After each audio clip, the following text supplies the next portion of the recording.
Red de Museos de Magallanes presenta una serie de podcasts con variados temas relacionados al 10º Encuentro Binacional de Museos Patagonia Sur-Sur 2020. Este proyecto es financiado por el Ministerio de las Culturas, las Artes y el Patrimonio a través del Fondo Nacional de Desarrollo Cultural y las Artes, FONDART. En la conducción de este podcast presentamos a Rodrigo González. Mi nombre es Rodrigo González Vivar y trabajo en el Museo del Recuerdo y también trabajo colaborativamente con la Red MUMA. Y en el día de hoy tenemos a dos invitadas que hemos presentado en esta oportunidad para hablar sobre los monumentos, sobre los museos y cuál es la relación que existe entre estos dos grandes ejes temáticos. Tenemos hoy día la grata compañía de Javiera Gaona y de Pamela Domínguez. Muchísimas gracias por estar aquí. Y bueno, para iniciar esta conversación, vamos a partir con una pregunta que también es una pregunta y un espacio para que ustedes mismas se puedan presentar y también conocer un poco del trabajo que se realiza aquí en la región de Magallanes como Oficina Técnica Regional del Consejo de Monumentos Nacionales. Así que vamos a partir con Javiera. Javiera, bienvenida a este espacio y quisiéramos preguntarte respecto a la labor que realiza el Consejo de Monumentos Nacionales aquí en la región de Magallanes y si nos pudieses dar algunas informaciones respecto a estas últimas labores que han estado realizando. Muchas gracias, Javiera. Hola, Rodrigo, muchas gracias por la invitación. ¿Qué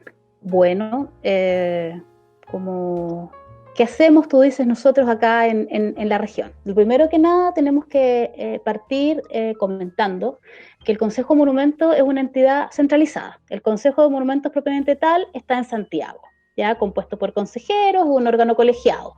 Nosotros pertenecemos a la Secretaría Técnica, ya que somos los profesionales que recibimos los requerimientos, los preparamos, los revisamos para que sean presentados a este consejo y ellos en el fondo se pronuncian, ¿ya?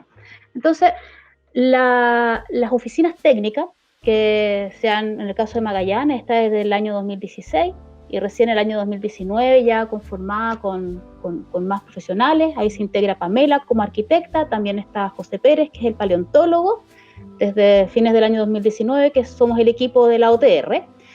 Tenemos como una doble función de ida y de vuelta, porque por un lado somos quienes tenemos que recibir, orientar a todos los requerimientos de la región para el Consejo de Monumentos, ¿cierto? Y por otro lado somos quienes tenemos que llevar esta visión territorial, hacerla llegar a nivel central. Porque de pronto hay ciertas cosas que son diferentes cuando se hacen en Magallanes, o se hacen en Biobío, o se hacen en Atacama, o se hacen en Antofagasta, o en Santiago. Pese a ser una entidad centralizada, tenemos que en el fondo intentar, y esa es una de nuestras misiones, es elevar estos requerimientos, pero siempre con la pertinencia territorial correspondiente. Claro, mucha razón en lo que nos comentas, porque el país es completamente diverso de norte a sur y claro, una institución que está centralizada y que tenga esta perspectiva territorial hace que sea aún realmente un verdadero aporte representativo a la región de Magallanes. Y bueno, tú ya lo mencionabas, también contamos con la presencia de la arquitecta Pamela Domínguez. Bienvenida, Pamela, muchas gracias por estar aquí. Y si pudieses contarnos también cómo ha sido tu experiencia trabajando en esta oficina desde la perspectiva de la arquitectura. Por favor, Pamela, muchas gracias. Hola, Rodrigo, gracias por la invitación. Sí, bueno, desde el año pasado que estoy apoyando la oficina técnica del Consejo de Monumentos acá en Magallanes, sobre todo en relación a los solicitudes, por ejemplo, de intervención edificios o inmuebles que tienen una protección legal, ya sea de monumentos históricos o de zonas típicas. Y sí, bueno, el trabajo tiene harto que ver con orientar a los solicitantes y también con difundir en general en varias instancias que hemos tenido, como no sé, el Día del Patrimonio u otros, de difundir el patrimonio cultural que está protegido por la Ley de Monumentos. Y en ese sentido hemos tenido como la oportunidad de realizar varias actividades en este año, que por lo menos yo llevo integrada en la oficina técnica. Y eso, también con hartas ganas de realizar investigaciones y profundizar en algunos monumentos que, por ejemplo, están declarados y todavía necesitan aún mayor definición o mayor investigación. Entonces, siempre como con ese espíritu de tratar de realizar un aporte a lo que ya existe y darle la mirada local, como decía Javiera. Finalmente, la ley de monumentos como tal también es una ley, digamos, del país, que es una ley que tiene una mirada de nación. Entonces, es importante que desde las regiones y los territorios podamos como darles el enfoque y una lectura territorial también. Así que también trabajando con eso y en ese espíritu, digamos. Claro, es muy comprensible que lo que nos señala respecto también a cuáles son las labores que tiene la oficina aquí en la región respecto a lo que implica el marco legal en la ley de monumentos, la ley 17.288. Y en este caso, hablando también de, considerando un aspecto que ambas mencionaron, que es la pertinencia territorial, Javiera, quisiera consultarte también dentro de las labores que han realizado últimamente. ¿Cuál crees tú que podría ser algunas de las fortalezas que tiene esta región en términos de los monumentos que existen en la región? Porque, bueno, Punta Arenas, por ejemplo, es una ciudad en donde hay muchos monumentos, independientemente si están bajo declaratoria o no, pero me imagino que hay una perspectiva que la hace diferente de las otras regiones, ¿no? Sí, bueno, un poco ahí Pamela señaló algunas de las categorías de los monumentos que están bajo, en el fondo, el alero de la ley que tú mencionaste, 17.288, que es la Ley de Monumentos Nacionales, una ley bastante antigua, es del año 70, ¿ya? Y las categorías son, puedes declarar monumento nacional, ¿cierto?, en 3 categorías, en monumento histórico, zona típica o santuario de naturaleza.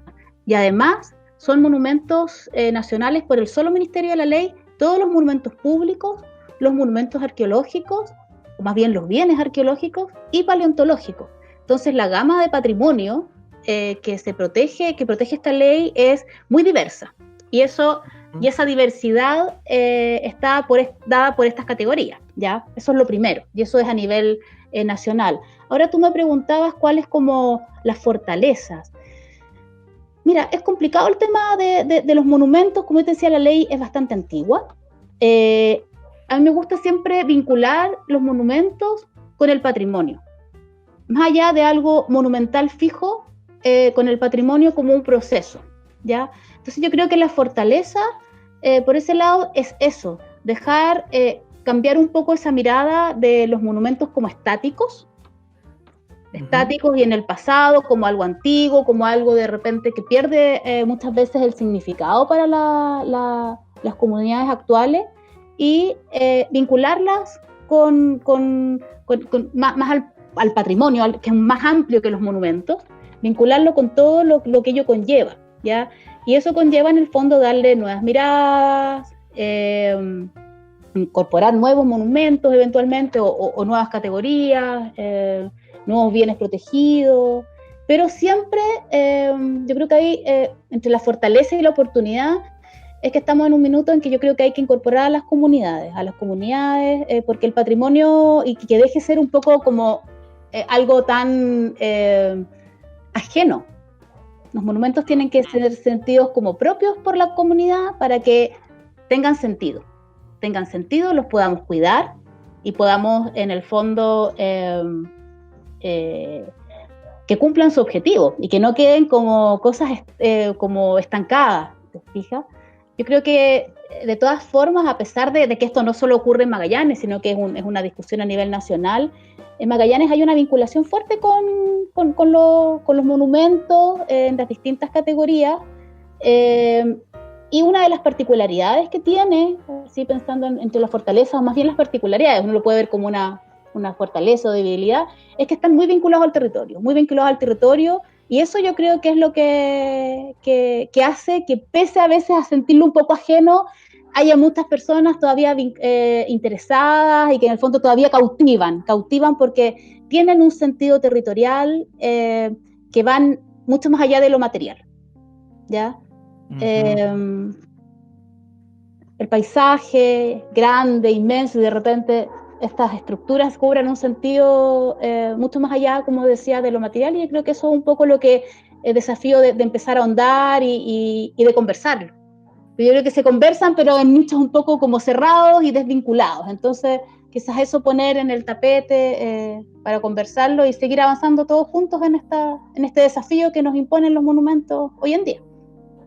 Claro, sí. De hecho, mientras te escuchaba, recordaba un par de reflexiones respecto a cómo ha ido evolucionando el Día del Patrimonio, que en las primeras instancias, el Día del Patrimonio, lo que hacíamos las instituciones públicas, privadas, eran abrir edificios, palacios, ¿cierto? Y que la gente pudiera tener acceso a estos lugares que generalmente no tenían accesos y que tenían una particularidad arquitectónica o que tenían esta categoría de monumento o patrimonio y que a la gente le interesaba participar. Y de hecho, si uno revisa las noticias antiguas, por ejemplo, se ven filas y filas de gente esperando entrar. No sé, el ejemplo más emblemático a nivel nacional es cuando puedes tener acceso a entrar al Palacio de la Moneda, al Palacio Presidencial. Y bueno, en casos regionales vamos a ver que hay distintos procesos. Y también creo que, y con esto quisiera darle la palabra a Pamela, que también mencionaste, Javi, que los monumentos es más bien un poco estático y el patrimonio viene un poco también a dar un espacio de diálogo, un espacio de socialización de los atributos culturales y patrimoniales que puede tener un objeto que consideramos monumento o patrimonio. Y respecto a esto, quisiera consultarte, Pamela, en tu experiencia como trabajadora vinculada al patrimonio, y bueno, y ahora también desde la perspectiva del Consejo Monumento, que algo que está pasando ahora es que hay más procesos de participación ciudadana cuando se realizan intervenciones, por ejemplo, a lugares que tienen alguna categoría de monumento. No sé, pensemos, por ejemplo, qué pasó cuando se planteó el proyecto del archivo regional en el edificio de la ex cárcel, ahí en el centro, y cómo quizás en tiempos de antaño eso simplemente se hubiese modificado, pero en estos nuevos tiempos existen procesos de socialización, de participación ciudadana, y vemos que eso está ocurriendo también en otras manifestaciones de modificación de arquitectura o del patrimonio. ¿Qué podrías contarnos, Pamela, respecto a esta participación de la ciudadanía y la preocupación y vinculación que hay con sus monumentos, su patrimonio? Sí, bueno, ahí creo que hay que diferenciar un poco en dos sentidos, como por un lado en la participación en el sentido de que el patrimonio y los bienes, digamos, tangibles, los bienes materiales que tienen una cierta representación simbólica, van a poder ser alimentados de esa representación simbólica, digamos, al mismo tiempo que existan ciertas tramas de experiencias o de patrimonio inmaterial que las vaya alimentando. Es decir, la gente y sus comunidades son las que le otorgan este sentido a lo material. Entonces, finalmente estas dinámicas tienen que ser siempre vinculadas, y es algo que debiera darse siempre. Ahora, hay como, por otro lado, ciertas materialidades que han sido un poco dejadas de lado por estas prácticas más inmateriales y que en realidad tienen que ver con, por ejemplo, restituir o dar información a las comunidades de qué se trata ese lugar o ese bien patrimonial, porque se ha perdido, porque esta relación entre lo inmaterial y lo material se ha perdido. Entonces, eso también es un rol de la oficina y que tratamos de alguna forma subsanar con los días del patrimonio y estas actividades, pero eso es un tema. Y por otro lado están los proyectos que quieren intervenir el patrimonio, o sea, inmuebles que son declarados patrimonio, porque finalmente el patrimonio como concepto genérico abarca muchas cosas, pero lo que abarca la ley de monumentos es una cosa mucho más acotada y definida. Y creo que también es importante educar en eso.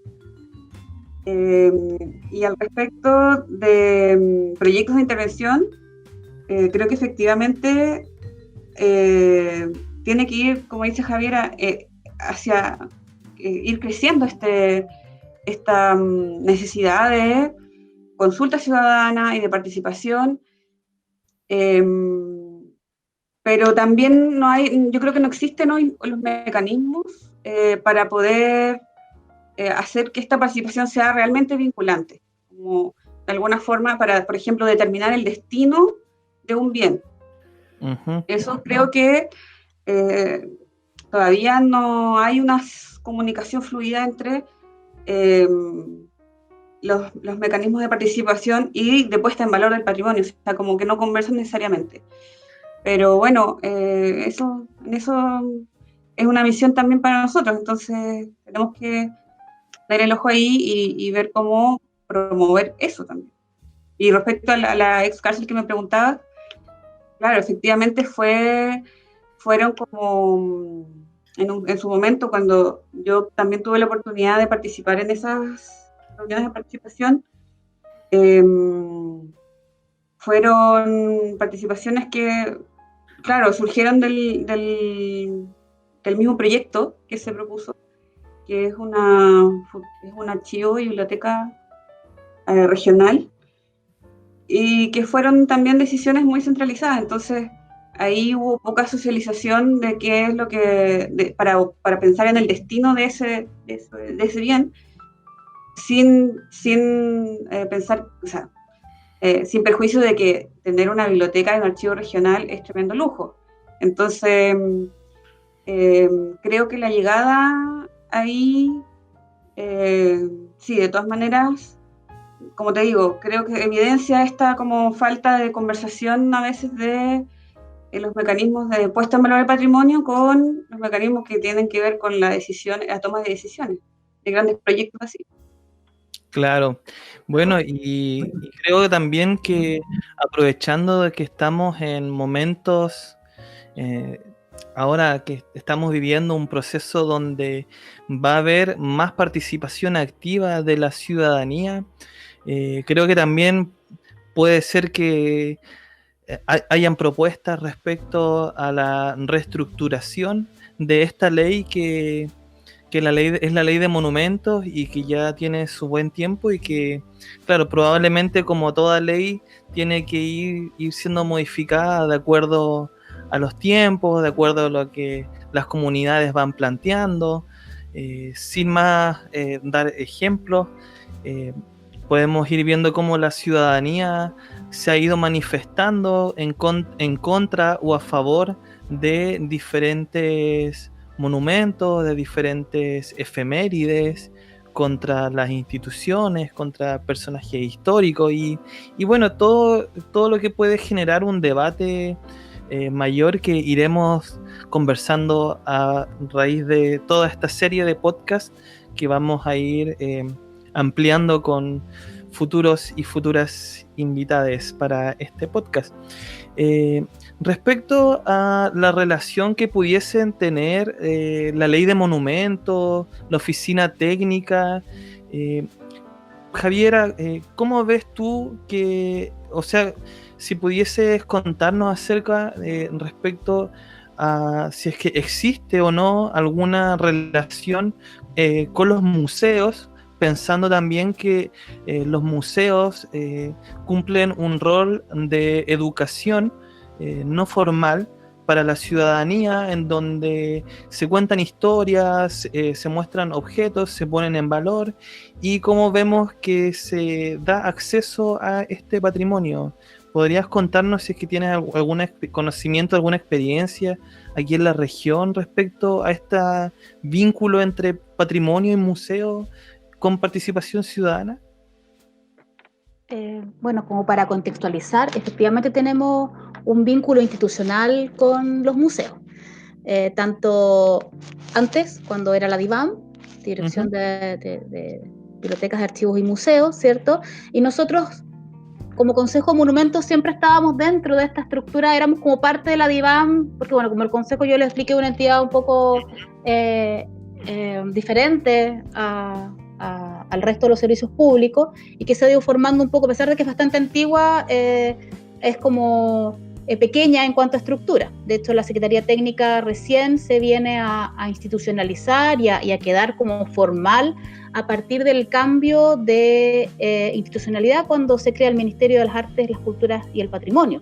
Nosotros hasta antes de ese año pertenecíamos al Ministerio de Educación y teníamos una vinculación con DIVAM, ¿ya? Posterior a este cambio institucional, pasamos a ser del Ministerio de las Artes, las Culturas y Ministerio de las Culturas, las Artes y el Patrimonio, ¿cierto?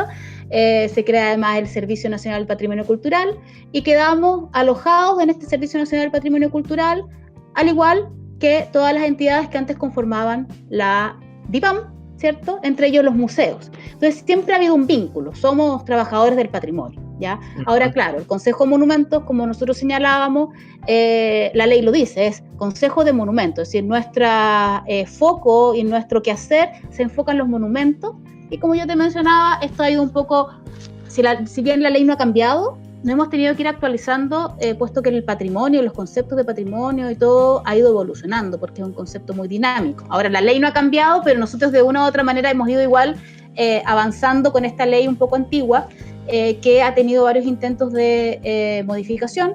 De hecho, las últimas ya incluso hablan le cambian el nombre, ya no es ley de monumentos, sino que es ley de patrimonio. Entonces ya amplía esta visión.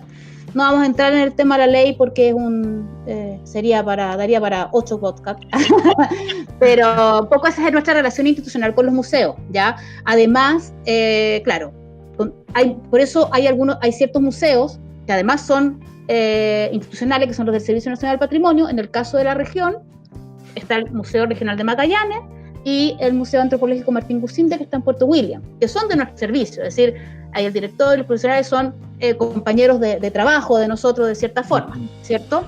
Entonces siempre ha habido una vinculación cooperativa y de alianza, de hacer cosas juntos, ¿ya? Por otro lado, hay una vinculación más formal también, más allá de las personas, en que hay un decreto, no me acuerdo bien cuál es la figura, pero que indica que todas las colecciones de los museos ex-DIVAM, eran los museos DIVAM, son monumentos históricos. Eso quiere decir que toda la colección del Museo Regional de Magallanes es un monumento histórico mueble, al igual que toda la colección del Museo Martín Gusinde. No ocurre eso con los otros museos que pueden pertenecer a otras entidades, ¿ya? Además, otra vinculación es que, en este caso, el Museo Regional de Magallanes está alojado en un inmueble que es monumento histórico. ahí tenemos otra vinculación. ¿Qué más tenemos de vinculación con ellos y esto ya extendido a otros museos? Es que, como yo les decía, había una categoría, que hasta ahora son 2, hay modificaciones, cómo se va modificando de a poquitito todo. Los bienes arqueológicos y paleontológicos son monumentos históricos, son monumentos nacionales por el solo Ministerio de la Ley. Entonces, todo bien arqueológico paleontológico que esté en dependencias de un museo, sea del Sistema Nacional del Patrimonio Cultural o de otra entidad, como puede ser el Museo del Recuerdo o el Museo Marco Gino Barcotelo o cualquier otro museo, algún museo comunal, estos bienes también son monumentos nacionales. Entonces, tenemos una vinculación ahí bastante legal y estrecha. Y por otro lado, nos une el hecho de que todos trabajamos en el ámbito del patrimonio. Y efectivamente trabajamos en varias cosas juntos. Lo más típico que nos da el espacio y ya está como instaurado son los días del patrimonio, que en el caso de la región bien sabemos que está el Día Nacional, liderado un poco desde nivel central, y además la región hace ya varios años ha decidido tener un Día del Patrimonio Regional, donde participan los museos y otras entidades. Y los museos son importantes porque hay en muchas comunas, que en general casi todos los municipios tienen al menos una sala de exhibición, incluso algunos tienen museo, entonces son como un poco, son nuestros brazos en el territorio, nuestras alianzas ahí seguras, los museos que están dispersos en el territorio, así es que son aliados súper estratégicos. Claro, mira, qué relevante, o sea, es mucha la conexión y vinculación que existe entre el Consejo de Monumentos y los museos. Quizás era una pregunta obvia, pero creo que era necesario también retomar toda esta información para las personas que nos están escuchando, que puedan ir viendo que en realidad el patrimonio es un todo que incluye las instituciones, el patrimonio en sí mismo y bueno, por sobre todo las comunidades que habitan estos territorios.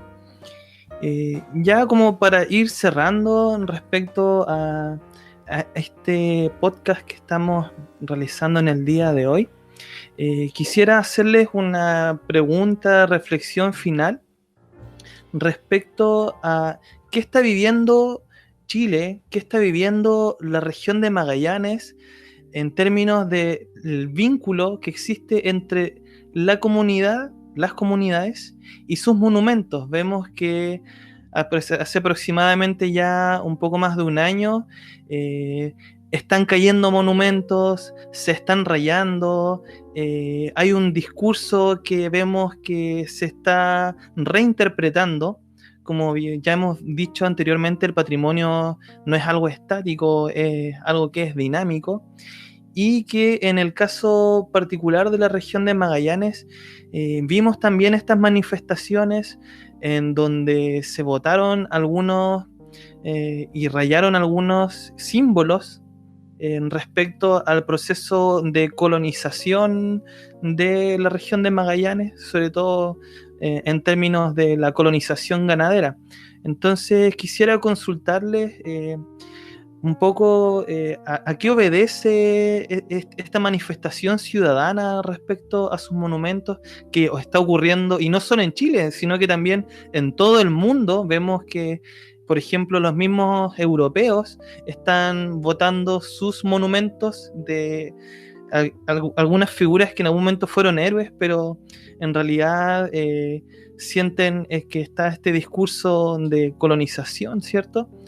Y no sé, aquí en Magallanes tuvimos el caso aislado en un principio, hace un par de años atrás, cuando ocurre la remodelación del cordón de la plaza central de Avenida Colón y sacan la estatua del juez Waldo Segel y nunca fue restituida, y ahí algo ocurrió, y ahora vemos que en la Plaza de Armas le sacaron el busto a José Menéndez, hubo unos rayados, rayaron la plaza del Monumento Central. Entonces, con esta pregunta, reflexión, quisiera dar paso a qué nos podrías decir tú, Pamela, respecto a esta situación que estamos viviendo,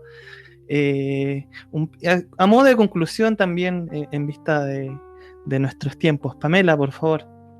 Bueno, muy importante, interesante pregunta, Rodrigo, porque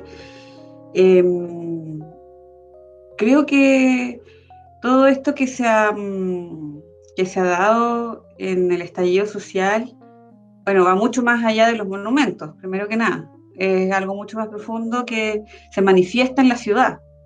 La ciudad finalmente es el lienzo y el escenario que no es por casualidad la ciudad, sino que es porque es donde se representan los poderes simbólicos que, digamos, se basa, en los que se basa nuestra sociedad. Entonces, no es casual que la ciudad haya sufrido el estallido mismo en su materialidad propia.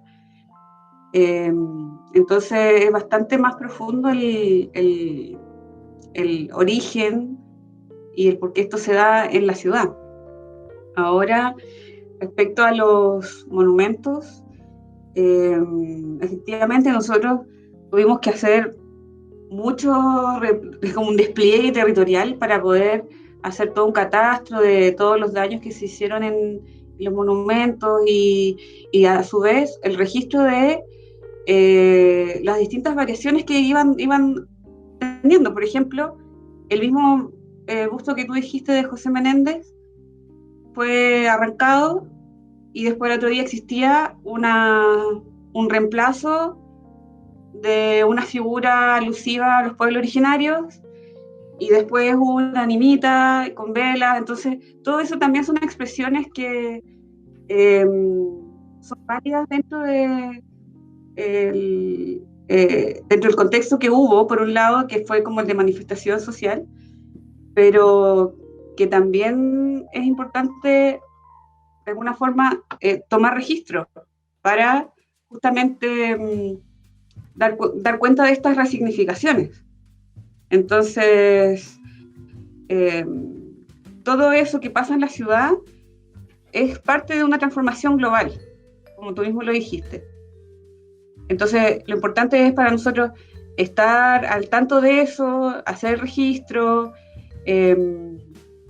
y reflexionarlo, justamente abrir los espacios para generar una reflexión.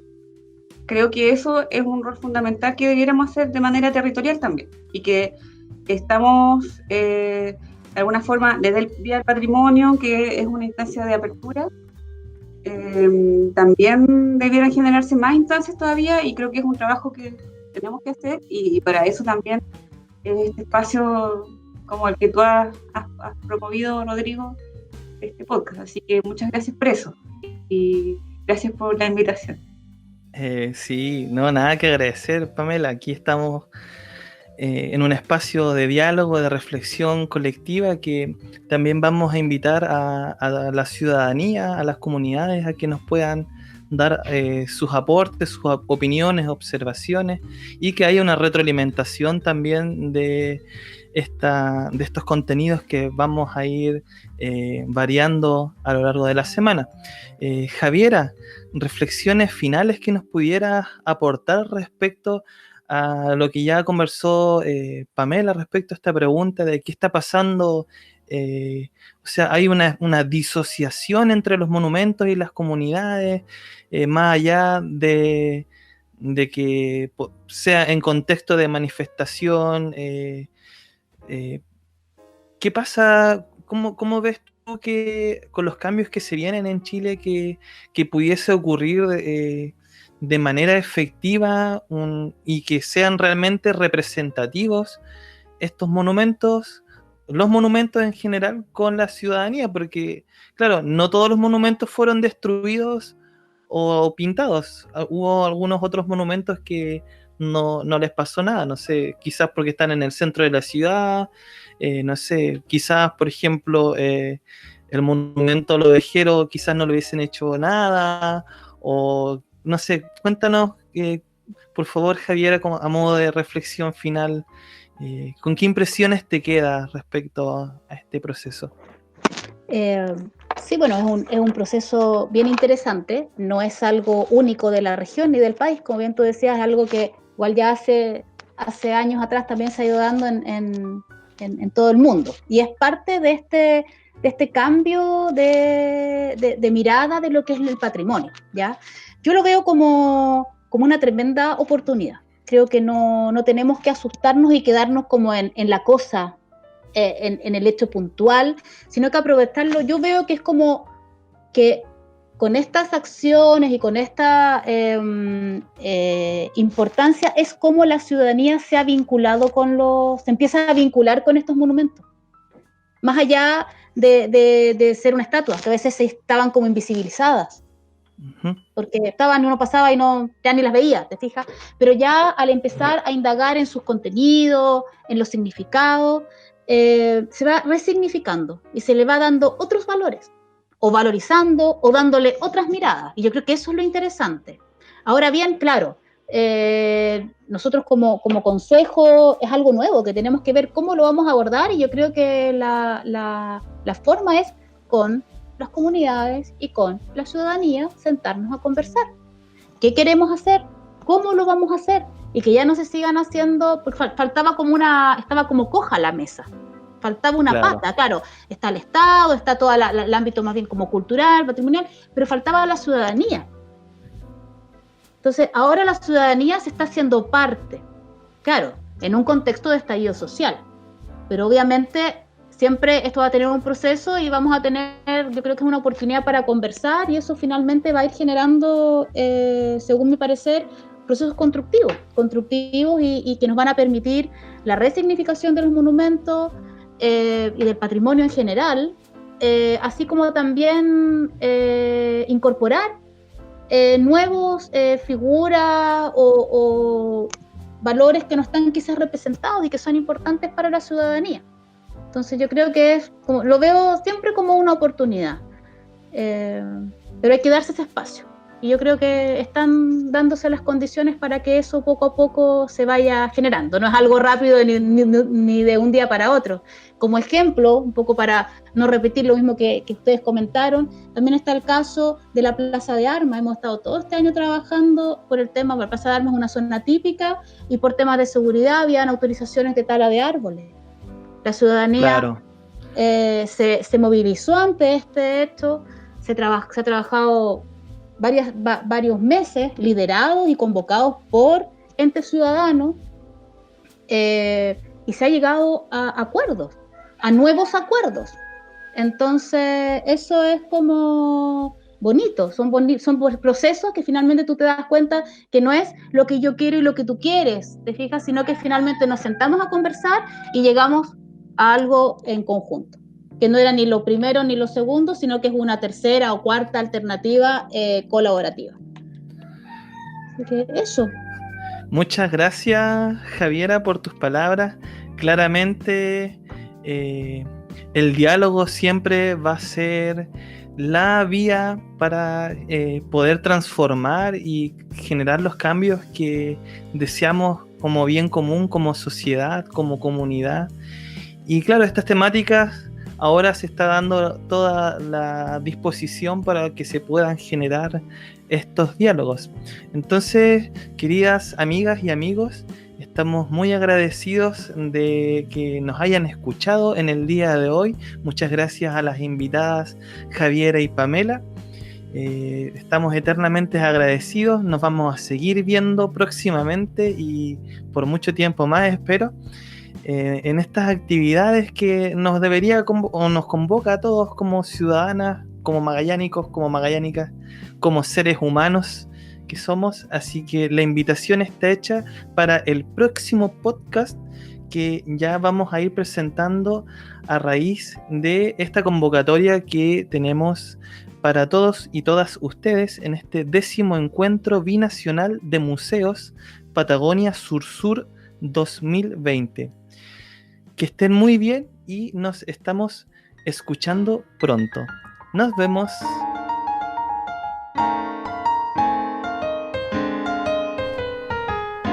Red de Museos de Magallanes presentó este podcast del 10º Encuentro Binacional de Museos Patagonia Sur-Sur 2020, conducido por Rodrigo González. Este proyecto es financiado por el Ministerio de las Culturas, las Artes y el Patrimonio a través del Fondo Nacional de Desarrollo Cultural y las Artes, FONDART. Si quieres escuchar más episodios de podcast del Encuentro Binacional de Museos Patagonia Sur-Sur 2020, te invitamos a visitar nuestra página www.binacionaldemuseos.com.